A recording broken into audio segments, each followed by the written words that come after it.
ආයිබෝවන් අදත් අපේ මේ ගැඹුරු විමසුමට එකතු වෙලා ඉන්න හැමෝටම සුබ දවසක්. අද අපි ටිකක් වෙනස් පැත්තක් බලමු නේද? ඕ මොකක් ගැනද අද කතා කරන්නේ? අපි අද බලන්න යන්නේ ජපාන් භාෂා ඉගෙනුම් මූලාශ්‍රයක්. ජපාන් පදනම. ඒ කියන්නේ The Japan Foundation එකෙන් කරපු පොතක්. ඉරදොරිද? හරියටම හරි. ඉරදොරි ජපාන් භාෂාවේ ජීවිතය සඳහා ආරම්භක පොත. ඉරදොරි Japanese for Life in Japan Starter Book. අන්න ඒකේ 5 වෙනි පාඩම. පස්වෙනි පාඩම. ඒකෙත් විශේෂ කොටසක්ද? ඔව්, ඒ පාඩමේ එන දෙවෙනි සංවාද කොටසයි ඒ සම්බන්ධ ඉගැන්වීම් ටිකයි තමයි අපි අද ගැඹුරින් බලන්න හදන්නේ. පාඩමේ තේමාවත් එක්කම පටන් ගමු නේද? උදොංග සුකී දෙස්. උදොං වලට කැමති කියන එක.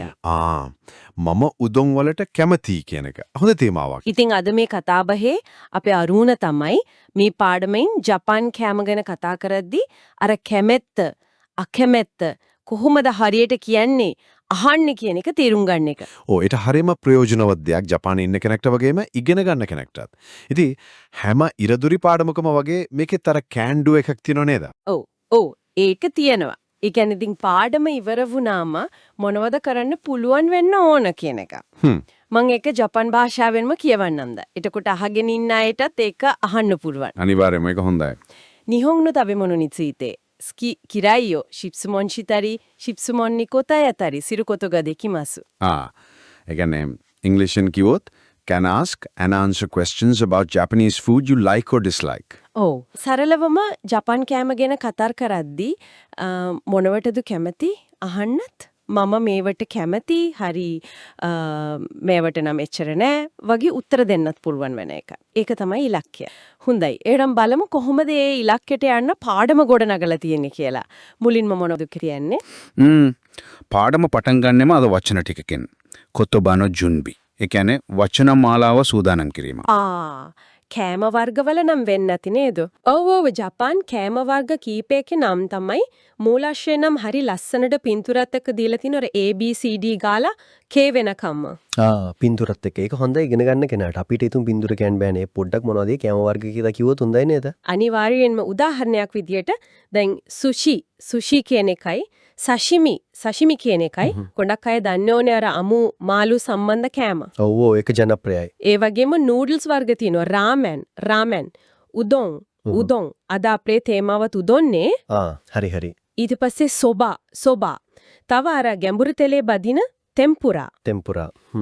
ගියුදොන් ඒ කියන්නේ බත් උඩ හරක් මස් දාලා හදන එකක්. හරි. ඊට අමතරව සමහර වෙලාවට ටිකක් හුරු නැති අයට අමුතු වෙන්න පුළුවන් ඒවත් තියෙනවා. නට්ටෝ වගේ. නට්ටෝ ඒක ගැන නම් අහලා තියෙනවා. අර ඇලෙන සුළු ගතියක් තියෙනවා කියන්නේ නේද? ඔව්. ඒක පැසෙවපු සෝයා බොන්චි. ඒ වගේම උමෙබොෂි. ඒ කියන්නේ අර ලුණු දාලා වියලපු ඇම්බුල් ප්ලම්ස් එකක්. අන්තිමට වසාබි. අර සර Japan කුළුබඩුව. 日本の食べ物 A 刺身 B 寿司 C 天ぷら D 牛丼 E カレー F ラーメン G うどん H そば I 納豆 J 梅干し K わさび හරි. එතකොට මේ කෑම වර්ග ටික තමයි මූලික වචන මාලාව වෙන්නේ. ඔව්. පාඩමේ තියෙන්නේ ඉතින් මේවට සවන් දෙන්න, ආයෙත් කියන්න, අහලා ආදාළ එක තෝරන්න වගේ පොඩි අභ්‍යාස ටික. මේ වචන ටික මතක තියාගන්න උදව් වෙන්න. හොඳයි. එතකොට හරි වචන ටික දන්නවා කියමුකෝ. දැන් කොහොමද කෙනෙක්ෙන් අහන්නේ ජපාන් කෑම වලින් මොනවටද කැමති කියලා? ඒකට තමයි පාඩමේ අර කතචිනි චූමුකු. ඒ කියන්නේ රටාවට අවධානය යොමු කරන්න කියන කොටසේ උගන්වන්නේ. හරි. ප්‍රධාන ප්‍රශ්නේ තමයි නිහොන්නෝ තබෙමොනෝ නනිග සුකී දෙස්කා. නිහොන්නෝ තබෙමොනෝ නනි සුකී දෙස්කා. නිහොන්නෝ තබෙමොනෝ ජපාන් කෑම නනි මොනවද සුකී දෙස්කා කැමතිද? සම්පූර්ණ තේරුම ජපාන් කෑම වලින් මොනවටද කැමති? හරිම පැහැදිලි. නනිග සුකී දෙස්කා එතකොට උත්තරේ මම උදොන් වලට කැමති කියලා කියන්නේ කොහොමද? ඒක ඊකත් ලේසි කැමති කෑමේ නම මුලට දාලා ඊට පස්සේ ග සුකීදෙස් කියලා එකතු කරනවා. ඒ කියන්නේ උදොන් ඊට පස්සේ ග සුකීදෙස්. හරියටම හරි. උදොන් ග සුකීදෙස්. සුෂි වලට කැමති නෝ? සුෂි ග සුකීදෙස්. නියමයි. අන්න එහෙමයි. හරි ඒක හොඳයි. අහන එකයි නනිග සුකීදෙස්කයි කැමති කියන එකයි ග සුකීදෙස් හරිම සරලයි වගේ. ඒත් දැන් අර හැමෝම හැමදේටම කැමති නෑනේ. දැන් අර නත්තෝ වගේ එකකට මම කැමති නෑ කියමුකෝ. ඒක කොහොමද කියන්නේ? කෙලින්ම අකමැතිය කියනවද? අන්න එතන තමයි පොඩි සංස්කෘතික කාරණයක් එන්නේ. ජපාන් භාෂාවේ විශේෂයෙන් කතාබහේදී අකමැත්තක් හරි මොකක් හරි අමාරුවක් හරි කියෙද්දි ටිකක් වක්‍රව කියන එක තමයි ගොඩක් වෙලාවට වෙන්නේ. 日本の食べ物、何が好きですか？私は納豆が好きです。そうですか。すごい。梅干しは？あ、梅干しはちょっと。එහෙමද? කෙලින්ම කිරයි අකමැති කියලා කියන්නේ අඩුවෙන් දෙතකොට කියන්නම බැරි නෑ. ඒත් අර ආචාරශීලී බර තියාගන්න අනිත් කෙනාව අපහසුතාවයට පත් නොකර ඉන්න ඒ වචනේ පාවිච්චි කරනව ටිකක් අඩුයි විශේෂයෙන්ම මුල් හඳුනා ගැනීමවලදී.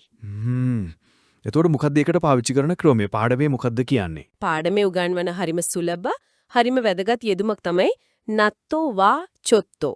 නත්තෝ වා චොත්තෝ. චොත්තෝ කියන්නේ අර ටිකක් කියන එක නේද? ඔව් වචනේ තේරුම ටිකක්. එතකොට නත්තෝ නම් ටිකක් වගේද? ඒකෙන් කොහොමද අකමැති කියන අදහස එන්නේ? මට ඒක ටිකක් පැරලිදි මදි වගේ. හරි.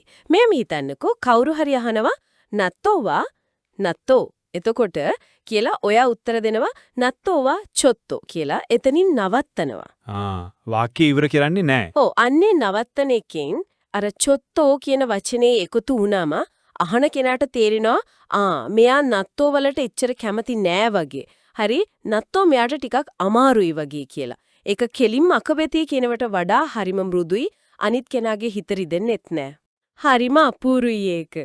ඒ කියන්නේ වචන විතරක් නෙවෙයි අර කතා කරන රිද්මය, නවතින තැන, ඒ හැම දෙයකින්ම අදහසක් දෙනවා. හරියටම හරි. ඒක තමයි භාෂාවක තියෙන ලස්සන. ඒක සංස්කෘතිය එක්ක බැඳිලා තියෙන විදිහ. එතකොට පාඩමේ අර මුලින් කියපු වචනවල තිබ්බ නේද? දයිජෝබු දෙස්කා කියලා එක. ඒකත් මේකට සම්බන්ධද? ඔව්. ඒකත් මේ වගේ වෙලාවට පාවිච්චි වෙනවා. හිතන්නකෝ ඔයා කෙනෙක්ට වසබි දෙනවා කියලා. ඔයාට අහන්න පුරුවන් වසබි වදයි ජෝබු දෙස්කා කියලා. ඒ කියන්නේ වසබි කමක් නැද්ද වගේ. ඔව්. ඔයාට ප්‍රශ්නයක් නැද්ද? සැරවෙඩි නැද්ද? කන්න පුළුවන්ද වගේ අදහසක්. ඒකත් අර අනිත් කෙනා ගැන හිතනවා කියන එක පෙන්නනවා. එතකොට අර කෙනාට අර වසබි වච්චොත්තෝ කියන උත්තරේ දෙන්නත් ලේසි. තේරුණා. හරි. එතකොට කැමැති දේ අහන්න නනිගසුකි දෙස්කා? කැමැති කියන සුකිදෙස්, අකමැත්ත මෘදුව කියන චොත්තෝ. තව මොනවා හරි ප්‍රධාන දෙයක් තියෙනවද මේ පාඩමේ? තව එක පොඩි දෙයක් තියෙනවා. ඒ තමයි දැන් එක දෙයකට කැමතියි කිව්වනේ. තව දෙයක් ඇහුවම ඒකටත් කැමතියි කියලා කියන විදිය. හිතන්නකෝ මුලින්ම කිව්වා උදොන් වලට කැමති උදුම් ගස්කීරස් කියලා. ඊට පස්සේ කවුරු හරි අහනවා සොබා එතකොට කියලා. ඔයා සොබා වලට කැමති නම්? එතකොටත් සොබාගසුකි දෙස්ද? නෑ. එතනදී පොඩි වෙනසක් වෙනවා. සොබා වලටත් කැමති කියන්න ඕන නිසා අපි පාවිච්චි කරන්නේ සොබා මොසුකි දෙස් කියලා. අර ගා වෙනුවට මෝ දාලා මො කියන්නේ ටූ කියන තේරුමද එතකොට? හරියටම හරි. මෝ නිපාතෙන් ඒ අර්ථය දෙනවා. ඉතින් සුෂි වලට කැමති කිව්වට පස්සේ tempura වලටත් කැමති කියන්න ඕන නම්. tempura මොසුකි දෙස්. නියමයි. අන්න ඒක තමයි. ඉතින් ඔය ප්‍රකාශන හතර තමයි නනිගස්කී දෙස්කා, ස්කී දෙස්කා, චොත්තෝ සහ සොබා මොසුකි දෙස්. මේ පාඩමේ ප්‍රධාන වශයෙන්ම තියෙන්නේ. හරියම පැහැදිලි. එතකොට අන්තිමට තියෙන අර හනෂිමෂෝ කතා කරමු කියන කොටස? ඔව් ඒක තමයි පුහුණු වීම කොටස. එතන තියෙන්නේ මේ ඉගෙනගත්ත දේවල් පාවිච්චි කරලා බලන්න. අර උදාහරණ සංවාද තියෙනවා ඒවට සවන් දෙන්න කියනවා. ඊට පස්සේ ෂැඩෝයින් කරන්න කියනවා. ඒ කියන්නේ ශබ්දයත් එක්කම අනුකරණය කරලා කියන එක. ඒක හොඳ ක්‍රමයක් භාෂාවක් හුරු කරගන්න. ඔව්. ඊට පස්සේ එකිනෙකා එක්ක මේ ප්‍රශ්න අහලා උත්තර දීලා පුරුදු වෙන්න කියනවා. අර පාඩමේ තියෙන කෑම වර්ගවල නම් පාවිච්චි කරලා. ඒ කියන්නේ අර උදාහරණයක් විදිහට මම අහනවා නිහොන්නෝ තබෙමොනෝ නනිගස්කි දෙස්කා කියලා. ඔව් එතකොට මං කියනවා රාමෙන් ගස්කි දෙස් කියලා. ඊට පස්සේ මම අහනවා නත්තෝවා කියලා. එතකොට මං කැමති නැත්නම් මං කියනවා නත්තෝ බචොත්තෝ. හරි. කැමති නම් නත්තෝමු ස්කීදෙස්. අන්න ඒ විදියට පුහුණු වෙන්න තමයි මේ කොටස තියෙන්නේ. නියමයි. එතකොට මේ සරල වාක්‍ය රටා ටිකෙන් ජපාන් කෑම ගැන පොඩි කතා බහක් පටන් ගන්නවා හොඳ පදනමක් වැටෙනවා. හොඳයි.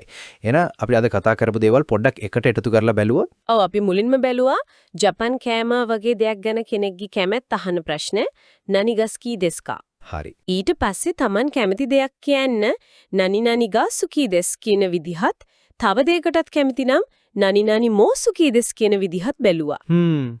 ඒ වගේම සමහර වෙලාවට වැදගත්ම දේ අකමැත්තක් මෘදුව ආචාරශීලීව කියන්න නනිනනිවා චොත්තු කියන වක්‍ර ප්‍රකාශනීය පාවිච්චි කරන හැටිත් ඒකේ තියෙන සංස්කෘතික පසුබිමත් අපි කතා කරා. ඔව් අර චොත්තෝ කතාව නම් ඇත්තටම හිතන්න දෙයක් ඉතුරු කරා. ඒ කියන්නේ භාෂාව කියන එක නිකන් වචන ටිකක් පාඩම් කරන එක නෙවෙයි. ඒක පිටිපස්සේ තියෙන මිනිස්සුන්ගේ සිතුවිලි සංස්කෘතිය කොච්චර බලපානවද කියන එක. ඒක තමයි භාෂාවක් ඇත්තටම ඉගෙන ගන්නවා කියන්නේ.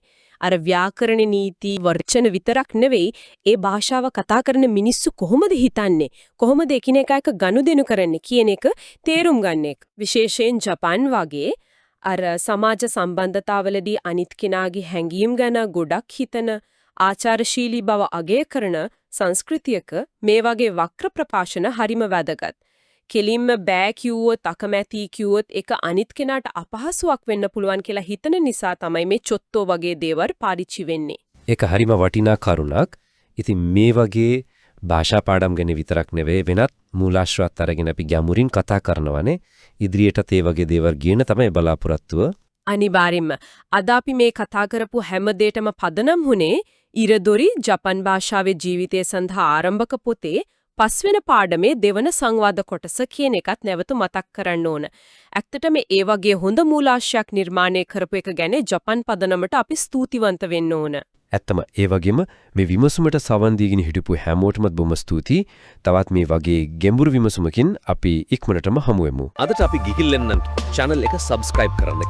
අලුත් වීඩියෝ ගැන දැනගන්න bell icon එක click කරන්න. ඊළඟ වීඩියෝ එකෙන් හමු වෙමු. මිතෙකුරුතේ අරිගතෝ.